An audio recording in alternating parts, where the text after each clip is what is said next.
Oi, pessoal. Continuando com as aulas de análise aqui, tá? Nós paramos na teorema do valor intermediário. Agora nós vamos ver umas consequências do teorema do valor intermediário. Para dar uma lembrada, tá? O teorema do valor intermediário é o teorema que fala que se de uma função contínua no intervalo a b, né? Tal que existe um d cujo f de a é menor do que d e o f de b é menor do que a. Então existe um a entre a e c, tal que existe um d, desculpa. Existe um C entre A e D, né? O C é menor do que A e C maior do que D. Ao contrário, C maior do que A e C menor do que D. Quer dizer que C está no intervalo AB, tal que F de C é igual a D, ok? Nós vimos isso na aula passada. Tudo bem? Bom, então, qual é a importância do valor intermediário nos dá? Algumas consequências, tá? E alguns resultados importantes que tem, que a gente vai ver aqui agora, beleza? O primeiro é esse colorário aqui, que é direto do teorema, tá? Que é que se I é um intervalo, pode ser um intervalo qualquer, tá? Um intervalo degenerado, um intervalo fechado, né? Um intervalo fechado de um lado e aberto do outro, ok? Que é um intervalo e o intervalo aberto, beleza? Qualquer tipo de intervalo que nós temos, tá? Qualquer tipo de intervalo que temos, que teremos, que tivermos, né?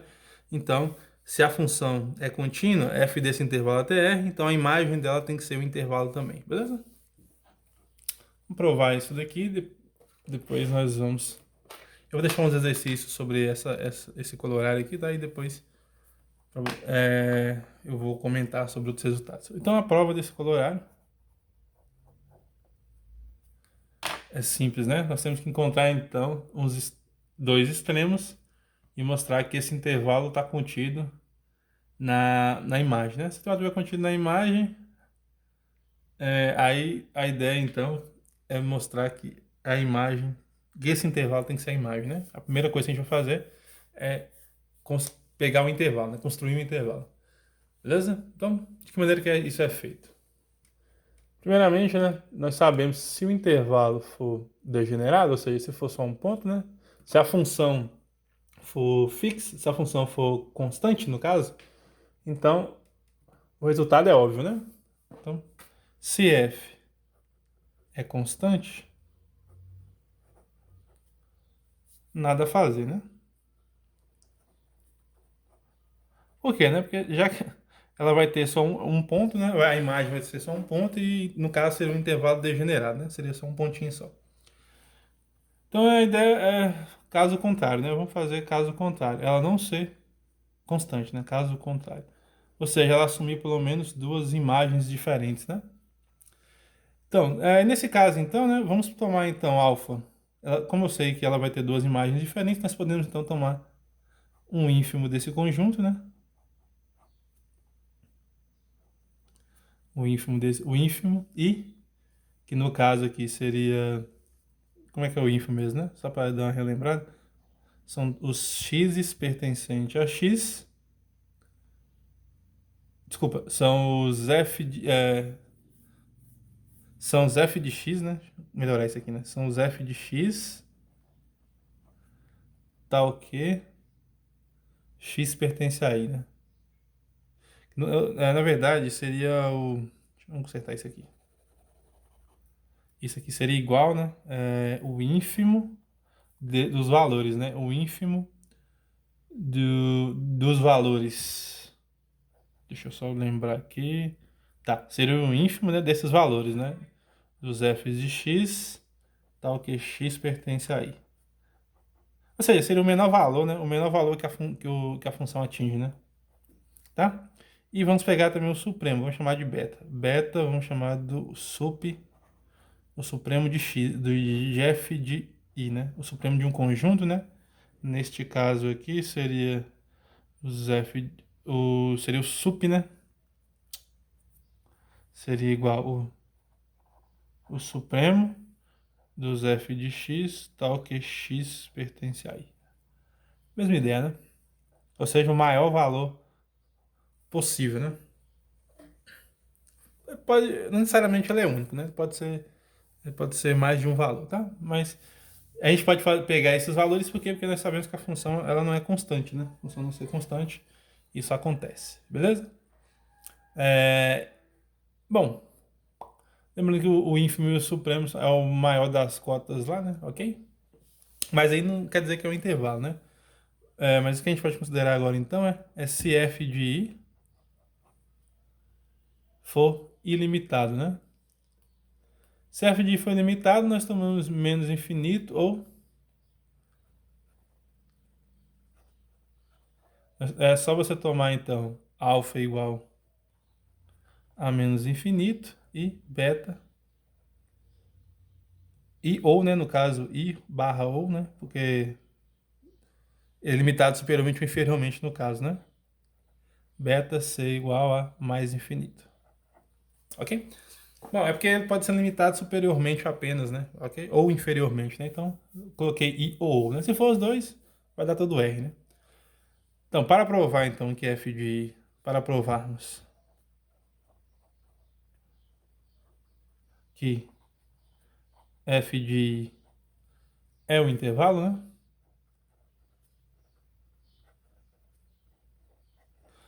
Neste caso aqui, né? Ele pode ser aberto. Aqui é tanto faz. Pode ser aberto, fechado, ou simples, ou semi-aberto, né? Ou semi-aberto.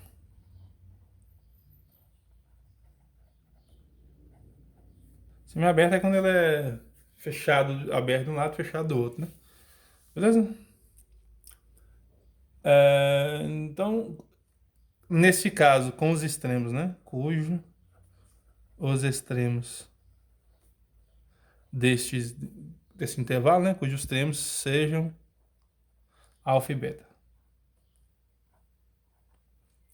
Beleza? Bom, mas para isso, né? Nós temos. Como a função é contínua, né? Agora vamos usar o teorema do valor intermediário, né? O que o teorema do valor intermediário nos diz, né? Deixa eu voltar lá. Só para vocês nós lembrarmos, né? Ele fala que se a função é contínua, né? E existe um d entre dois valores, então existe um valor que é mandado para esse d, né? Existe um c. Então, nesse caso aqui, né? É só nós pegarmos, então, né? Vamos tomar um d, seja um d que pertença a o alfa, um d, né? Que está no intervalo aberto aqui, né? Na verdade é o seguinte, né? Na verdade, eu não sei se é intervalo ainda, né? Nós temos que pegar seja d real, né? Onde esse d tem que estar entre alfa e beta, né? D é menor do que alfa, é menor do que beta, beleza? Vamos pegar esse intervalo, tá? Então, mas pelas definições de ínfimo e supremo, né? Pela definição de ínfimo e de supremo, deixa eu passar para o outro lado aqui. Pela definição de ínfimo e sup, o que a definição de ínfimo e sup nos fala, né? Que tem que ter, que existem, tem que existir aqui nesse caso, né? Existem dois elementos aqui, né? Vamos chamar de A e B, tá? A e B pertencente a I, tais que alfa é menor ou igual do que o f de A, que é menor ou igual do que esse D, né? Que é menor, no caso, do que esse D, que eu tô pegando o D aqui entre esses valores, né? Que é menor ou igual do que, ou no caso, estritamente maior, né? Maior do que o D, né? O f de B, que é menor ou igual do que o beta. Por que isso é verdade, né? Pela definição de ínfimo, né, cara? O ínfimo fala o que é um ínfimo, né? É o maior das cotas superiores, ou seja, tem que ter valores maiores do que ele, né? E o supremo é que ele é o maior, né? Tem que ter valores menores do que ele, beleza? Nos casos, menor ou igual, né? E como eu sei que o D tem que ser menor do que o alfa e o D menor do que maior do que alfa e menor do que beta, né? Menor do que beta, então isso aqui vai acontecer sempre, ok? E agora sim eu posso usar o teorema do valor intermediário, né? Que fala o seguinte, né? Pelo teorema do valor intermediário,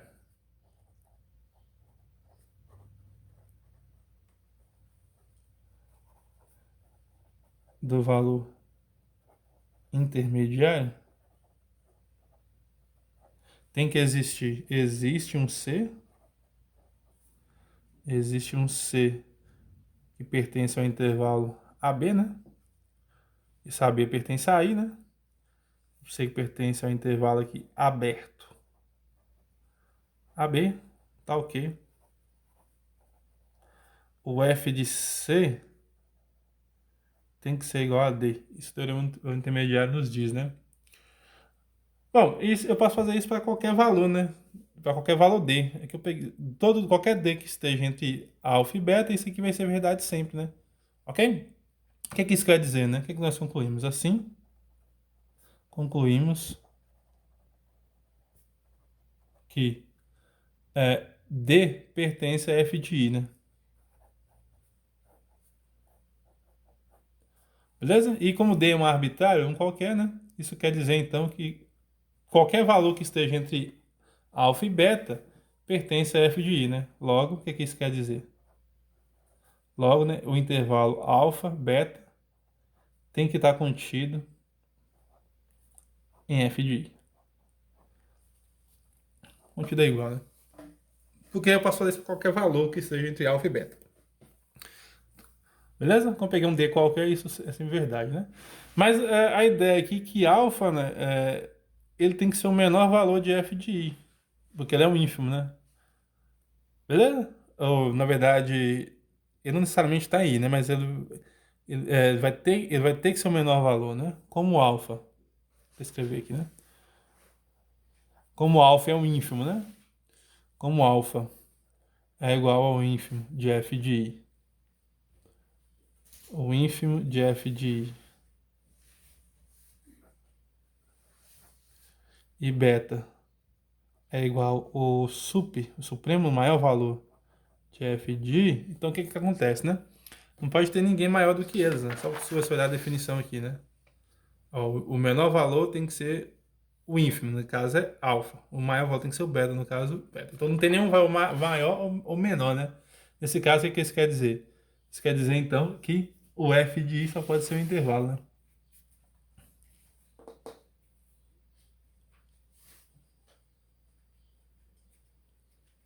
Neste caso, né, tem que acontecer a igualdade, né? Ok? Logo, F de E, ele tem que ser um intervalo, um intervalo, tá? De extremos alfa e beta. F de I é um intervalo de extremos alfa e beta, né? Alfa é o menor, alfa é o menor valor e beta tem que ser o maior valor, ok? Beleza. Então, aí depende, né? Se alfa tiver em F de I, ele tem que ser, tem que ser o maior valor de F de I, né? Se alfa não tiver, quer dizer que nenhum valor menor do que ele pode ser o valor de F de I, né? Ok? E beta, nenhum valor maior do que beta pode estar em F de I. Então ele limita, né? Então, por isso que é um intervalo. Aqui todos os valores têm que estar alto. E isso conclui a nossa demonstração, tá? Então o que que isso quer dizer, né? Isso quer dizer que uma função contínua, né, leva intervalos, a imagem dele também é um intervalo, né? Beleza? Quer dizer que uma função contínua leva intervalo em intervalo, né? Tudo bem? Bom, aí esse intervalo aí vai depender do tipo de função, né? Beleza? Se é um intervalo degenerado, se é um intervalo aberto, fechado. A ideia é o seguinte, leva intervalos em intervalos, tá? Pode levar um intervalo fechado no intervalo aberto, pode levar um intervalo semi-aberto num fechado e por aí vai, né? Depende da função que você trabalha. Mas o importante é que sempre leva intervalos em intervalos, ok? Vamos para o próximo resultado aqui importante, que é... Eu vou deixar um exercício sobre isso daqui, tá? Eu vou colocar como exercício para vocês fazerem. Então não vou escrever aqui agora não, depois eu coloco lá um exercício para vocês, tá? Bom, deixa eu só separar aqui. Tá aqui, né?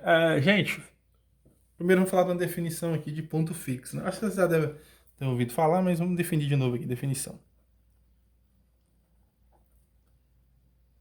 de ponto fixo, né? de uma função. Ponto fixo de uma função, né, seria aqui, né? Se nós seja, né, uma função qualquer, tá? Seja uma função, seja f de x em R, uma função, beleza? Chama-se ponto fixo, ponto fixo de f, os valores, tá? Os x pertencentes a x, ponto fixo de f, os valores x pertencente a x, tais que f de x é igual a x, né? F de x é igual a x. Então, esses valores aqui são chamados de ponto fixo. Tudo bem? Por exemplo, né? Exemplo. Nós pegarmos a função definida na f de r em R, né? Nesse caso aqui ela vai para o R mais com zero, né? R mais com zero.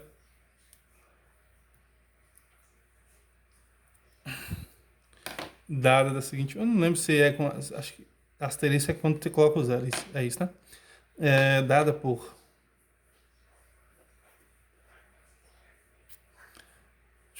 f de x igual a x quadrado. Essa função aqui ela tem pelo menos dois pontos fixos, né? Por exemplo, né? O f de 1 é igual a 1, que vai ficar 1 ao quadrado, né? 1 ao quadrado, que é igual a 1. E o f de 0, que é igual a 0 ao quadrado, é igual a 0, né? Então, ela torna fixo os pontos 1 e o ponto 0, né? O ponto 1 e 0 é fixo, né? Outros pontos não são, né? Por exemplo, se eu pegar o f de menos 1, vai dar 1, né? O f de menos 1 seria menos 1 ao quadrado, que é igual a 1. Ou seja, não é fixo, né? Tem que deixar o ponto ser igual a ele mesmo, né?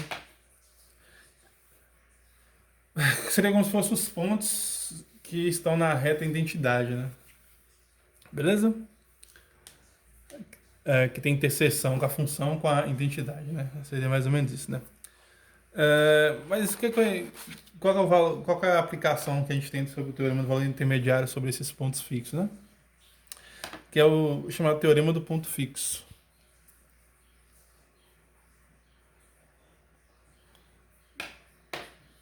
Teorema, tá? Que esse teorema que eu vou escrever aqui agora, né? Deixa eu ver se eu lembro aqui, é o enunciado dele, mas o enunciado é simples, tá? Bom, o enunciado é dessa maneira aqui, ó. Seja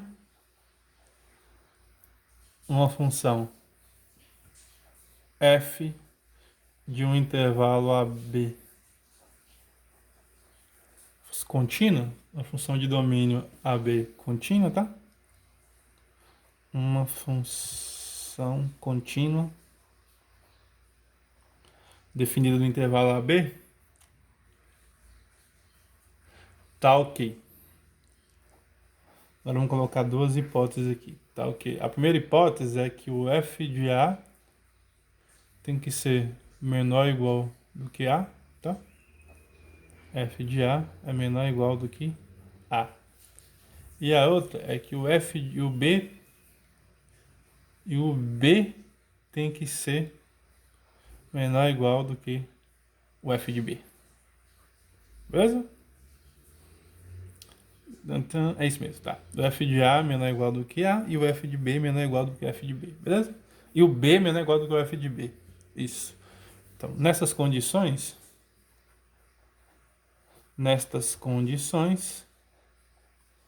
a função admite um ponto fixo, tá? Nestas condições, né? O que isso quer dizer, né? Existe pelo menos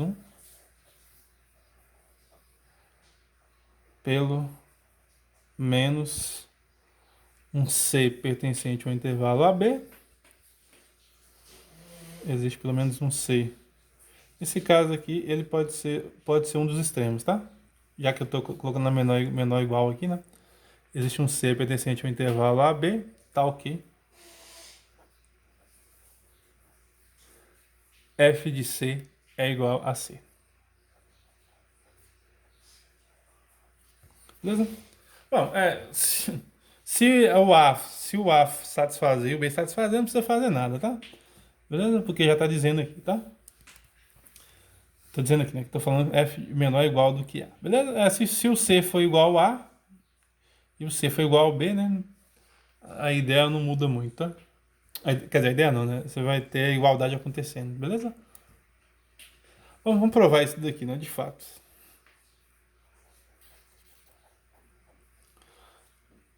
De fato, né? Primeiro vamos criar uma função auxiliar aqui, né? Defino uma função φ, que também sai desse intervalo AB, até R, né? Dada por.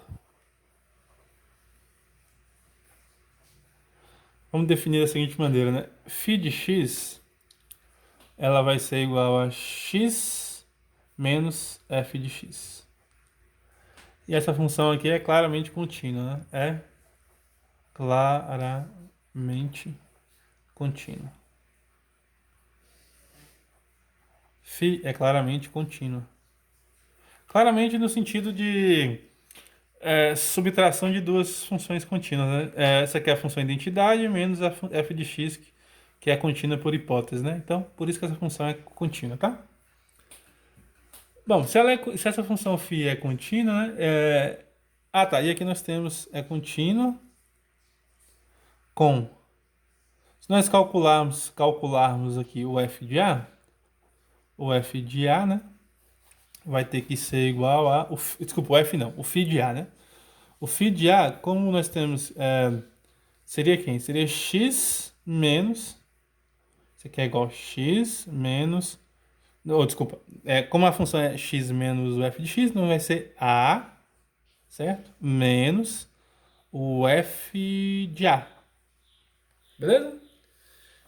E como A ele é menor ou igual como o f de A é menor ou igual do que A, né? Se nós passarmos esse A para o outro lado ali, né? Ou f de A para esse lado, isso quer dizer que isso aqui vai ter que ser maior ou igual do que zero, né? Isso daqui é maior ou igual do que zero. Só você olhar para cá, né? Se você... Vamos pegar um rascunho. Deixa eu pegar uma folha de rascunho, só um minuto. Aqui, ó, vamos fazer um rascunho, né? Aqui, ó, o f de A, só para vocês entenderem melhor, né? O f de A ele é menor ou igual do que A. Isso aqui implica que A menos f de A tem que ser maior ou igual do que zero, né? Se você passa esse aqui para o outro lado, né? Se você passa o f de A para o outro lado, beleza? Certo? Que é o que nós fizemos aqui, né? Ou seja, aqui nós temos que o φ de A tem que ser maior ou igual do que zero. E a mesma coisa nós temos o φ de B. O φ de B, que é quem? Seria B menos f de B. B menos f de B. E isso daqui tem que ser negativo, né? Olha aqui, né? Porque o B é menor ou igual do que o f de B. Se você for pegar aqui, né? B menor ou igual do que o f de B, o que que isso implica? Isso implica que passa para o outro lado, né? B menos o f de B tem que ser menor ou igual do que zero. Beleza? Então aqui isso vai ficar menor ou igual do que zero. Bom, então nós temos essa ideia aqui, né? Essa ideia que o f de A... Deixa eu colocar um implica aqui, né? Isso aqui implica que o φ de B é menor ou igual do que zero, certo? Então nós temos essas duas condiçõezinhas que nós temos. Φ de A menor ou igual do que zero e φ de B... Desculpa, φ de A maior ou igual do que zero, né?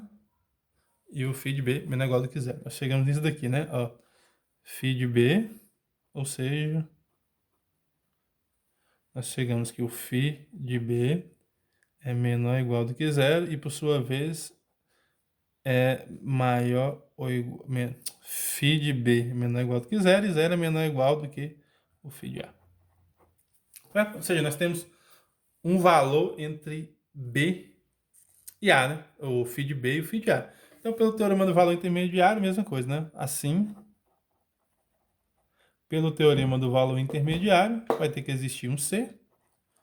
Pelo teorema do valor. Esse aqui é um V, tá? Do teorema do valor intermediário, φ é contínuo, né? φ é contínua. E tem um elemento que está entre f de A e f de B. Tem um elemento que está entre o φ de B e o φ de A. Poderia ser o contrário, né? Pelo teorema do valor intermediário, vai ter que existe um C que pertence ao intervalo, um C que está no intervalo, nesse caso aqui, né? No intervalo aberto, porque o C pode ser o A, né? Como eu expliquei para vocês, né? Intervalo fechado, desculpa. Tá ok? Tá ok, tá ok, tá ok, tá ok, tá ok, tá ok, tá ok. Tá ok. É φ de C, né? Tô fazendo aqui para função φ, que ela é contínua. Φ de C tem que ser igual a quem? Tem que ser igual ao zero, né? Que é o valor que está no intervalo, né? Beleza? Então, no valor intermediário, eu falo o seguinte, né? Se a função é contínua, lembrando, se a função é contínua, né? E existe um elemento, tal que φ de A é maior ou igual do que esse elemento. Φ de B é menor ou igual do que esse elemento. Nesse caso aqui é o zero, né? Então, vai ter que existir um elemento entre A e B, um C no caso, tal que o φ de C tem que ser igual esse elemento aqui, no caso aqui o zero, né? Beleza? O que é que isso quer dizer então? Logo, né? O que é que nós concluímos com isso, né? Logo, quem que é a função φ de C, né? φ de C seria, cadê? X menos x não, desculpa. C, né? Quem que é o f de C, né? Logo, né? O φ de C. Ó, o φ de C é igual a quem? C menos quem? F de C, né? Isso tem que ser igual a zero. Implicando o seguinte, né? Implicando que C menos F de C é igual a zero. E implicando que F de C tem que ser igual a C. Ou seja, encontramos o nosso ponto fixo, né? Beleza? Que é o que o teorema queria dizer, né? Tem que existir um C entre A e B, tal que F de C é igual a C, que é o teorema do ponto fixo. Beleza. Esse teorema aqui é conhecido como teorema do ponto fixo, tá? Aqui eu peguei, se você faz ao contrário, que me dá certo, tá? Se aqui fosse f de A maior ou igual do que A e f de B menor ou igual... Aqui eu peguei f de A menor ou igual do que A. E aqui eu peguei f de B menor ou igual do que B, né? Se fosse ao contrário também dava certo, tá? Beleza? Então é isso. Bom, gente, eu vou encerrar o vídeo por aqui, porque aí quando ele tá perto de 30 minutos, o vídeo se encerra sozinho, tá? Mas tem mais uns resultados que eu vou mostrar para vocês, tá? E aí a gente vai ver um outro resultado importante aqui, tá? Mas o que a gente tem é o seguinte, né? Se tiver uma função... se tiver uma função... É mais ou menos igual... Vamos fazer um rascunho aqui, ó. Igual a função que a gente acabou de verificar aqui, né? O f de x ao quadrado aqui, que ela tem ponto fixo, né? O f de x ao quadrado, se eu pegar no intervalo... Vamos pegar aqui no intervalo 0, 2. Certo? F do intervalo 0, 2 até r dada por x ao quadrado. F de x igual a x ao quadrado. Então, ó, note que o f de 0 é menor ou igual, no caso é igual, né? É maior ou igual do que 0, né? Beleza? Deixa eu refazer isso aqui. E o f de 2, que é igual a 4, né? É maior do que 2, né? Beleza? Maior, né? Nesse caso eu vou usar o menor igual aqui. Ó. Vou refazer aqui. Ó. O f de 0 é menor ou igual do que 0. E o f de 2 é maior ou igual do que 2. No caso, é maior. Beleza? Então, pelo teorema do valor intermediário, né, teria que existir um elemento. Que elemento que é esse, né? O 1, né? Beleza? Pelo teorema do valor intermediário, tem que existir um C pertencente aos reais, tá o quê? Desculpa, pertencente ao intervalo 0, 2, tá o quê? F de C é igual a C. E existe, nesse caso, existe que é 1, né? Nós sabemos que 1 é igual a F de 1, beleza? Ok, ok. Tranquilo, né? Nesse caso, existe até mais de 1, né? Existe até mais de 1, que é, no caso aqui, é o 0, né? Aqui, se você for levar isso aqui ao pé da letra, né? Observe que o teorema fala que tem que ser... Cadê o teorema? Cadê o teorema? Então, o teorema fala que tem que ser f de A menor ou igual do que A. Nesse caso aqui nós temos f de A igual a A, né? Porque a gente está trabalhando com f de 0. F de 0 igual a 0, né?